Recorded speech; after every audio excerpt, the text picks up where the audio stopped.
Good. Good. Good afternoon, everybody. I am Sergeant Curtis McMurphy. McMurphy spelled McMurphy. I'm with the Domestic Conflict Unit.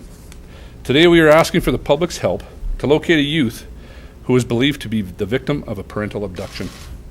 On Saturday, June 16th, 2018, 12-year-old Zahraa Al AAZAWI traveled from Calgary to Egypt with her father. She was due to return to Canada on Wednesday, September 5th, 2018, according to the travel agreement made with both parents. While Zahraa has had limited contact with her mother while overseas, she has not been returned to Calgary as agreed. Zahraa's father returned to Canada alone on Thursday, April 4th, 2019, and was arrested by the police at the Toronto airport. It is believed that Zahraa is now in Iraq, possibly with his family. We are asking for the public's help to learn where Zahraa is located so that she can be returned to her mother. Ali Al AAZAWI, 38 years old, has been charged by Canada-wide warrant with 1 count of parental child abduction. He is currently at this time being transported from Toronto to Calgary to face that charge. Anyone with information on the whereabouts of Zahraa is asked to contact the Calgary Police Service by calling the non-emergency line at 403-266-1234. Tips can also be left anonymously by contacting Crime Stoppers. Thank you, and I will take any questions that you have. What kind of contact has she had with her mother? None at this time. Very minimal. Do we know when the last time she was in contact with her mother was? I can't speak to that right now. It's still an ongoing investigation. I mean, how is the mother doing? Is the service providing any assistance to her? Of course we are, yes. We are speaking to her on a regular basis and trying to assist her get through this. How is it that you guys think the local Iraqi community can help in this investigation? Well, no information is too small. Anything can help. So anybody that has any kind of information as to possibly where she is, who she's with, will help us so that we can contact the proper authorities and start working on trying to get Zahraa back to her mother. How cooperative is the father being during this whole situation? Nothing at this time. Non-cooperative. Non-cooperative. Right. How about family members in Iraq? Is it yeah, they're not so cooperative at this time. That's why we're looking for the public's help, try and locate her, confirm her location. Maybe you can speak a little bit to the challenges of this type of investigation. I mean, we're dealing with a situation halfway across the world. Exactly. Well, we have lots of different challenges such as languages, cultural, legal systems, the different legal and legislation within countries. We're going to have to use different kinds of federal resources and stuff. They're aware at this time of what's happening, but until we know exactly where Zahraa is, it's hard to get the federal resources and everybody overseas helping us. What kind of federal resources are we talking, and what would that look like? Well, the RCMP, of course. I mean, they're all over the world. Those are our main people that we've been in contact with, as well as other government officials that we may have to use. But until we know where Zahraa is for sure and confirm that, it's difficult to who we talk to. So basically right now the federal resources are aware of the file, aware of the abduction, but before we can move further into this file, we need to find Zahraa.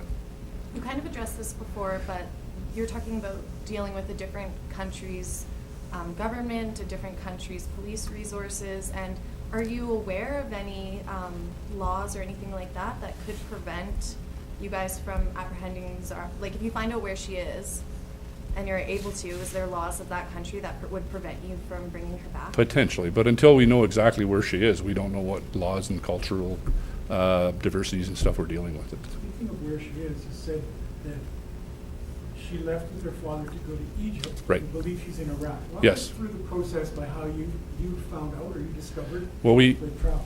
we had information. There was an agreement between the father and the mother that the father was going to take her on a holiday to Egypt. That was the agreement. But then after she didn't return, we received information that she was possibly with his family in Iraq. We haven't been able to confirm that at this time. And so was he originally from Iraq? Is that, or the whole thing? Correct. That's one of the countries he is from, yes. What is it that gives investigators confidence that those in the Calgary Iraqi community can have something to offer in the course of this investigation? Well, like I mentioned earlier, no little information is bad information. Everything is good. Any community is very tight-knit, and, you know, people are have friends, they have family overseas, and we're hoping that somebody possibly might know where Zahraa is and may have some information. Like I said, no information is too small. Let us determine that. Phone us, Crime Stoppers or the non-emergency number, and let us determine that. But we do have a lot of hope that people within the Iraqi community can help us locate her.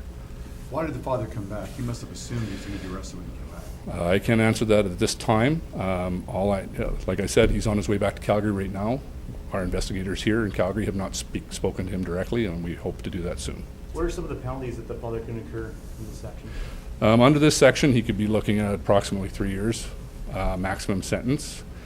If for some reason, potentially, this charge could be upgraded to kidnapping. If it is, he could potentially face 5 years in prison to life, but usually it's 5 years for parental stuff.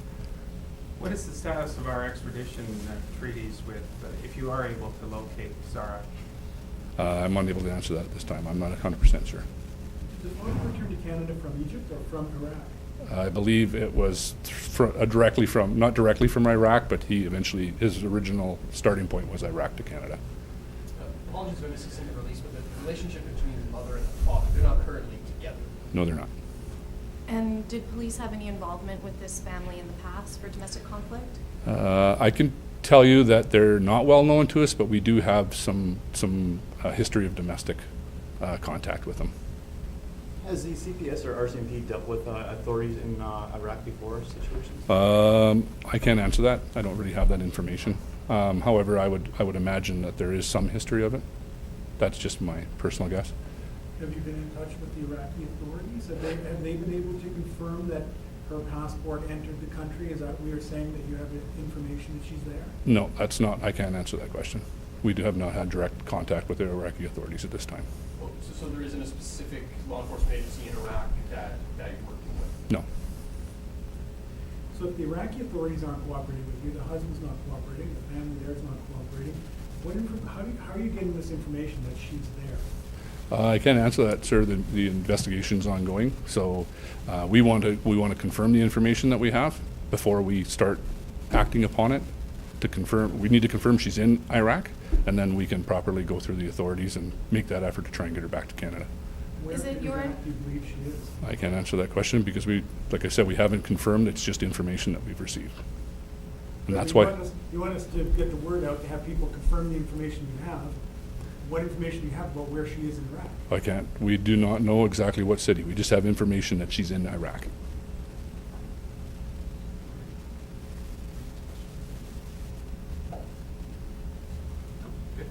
Thank you. Thank sir. you.